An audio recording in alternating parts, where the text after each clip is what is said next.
বহু বছর ধরে সুন্দরবনের গহীনে হয়ে আসছে রাসপূজা আর সাগরের নোনা জলে পুণ্যস্নান। অভিযোগ আছে পূজা আর মেলা ঘিরে সক্রিয় হয়ে ওঠে অপরাধীরা, জড়িয়ে পড়ে হরিণ শিকার, বন্যপ্রাণী পাচার সহ নানান অপরাধে। অপরাধীদের তৎপরতা রুখতে এবার পুণ্যার্থীদের আলোর কোলে নিয়ে যাওয়া হয় নিরাপত্তা প্রহরায়।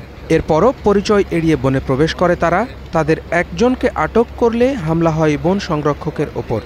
কিছু হরিণ শিকারী আমাদের যে শরণখোলা রেঞ্জ কর্মকর্তা মহোদয় আছেন রানাদেব স্যার, ওনাকে আক্রমণ করে বনের ভিতরে হরিণ শিকারী ঢোকার সময়, প্রবেশের সময়।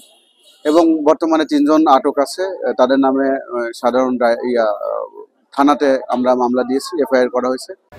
রাস উৎসবের এই 3 দিনে হরিণ শিকারে জড়িত থাকার অভিযোগে গ্রেফতার করা হয়েছে আরও 32 জনকে। পরে তাদের কারাগারে পাঠান আদালত।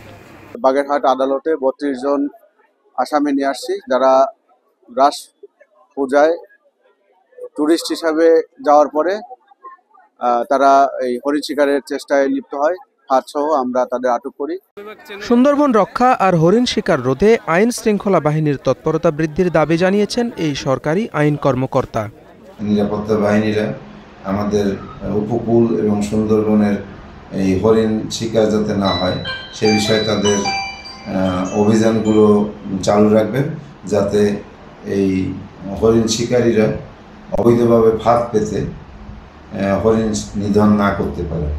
এবার মেলায় প্রবেশ নিষিদ্ধ করা হয়েছিল মুসলমানদের, তবে গ্রেপ্তারদের মধ্যে একাধিক মুসলিম যুবকের দেখাও মিলেছে।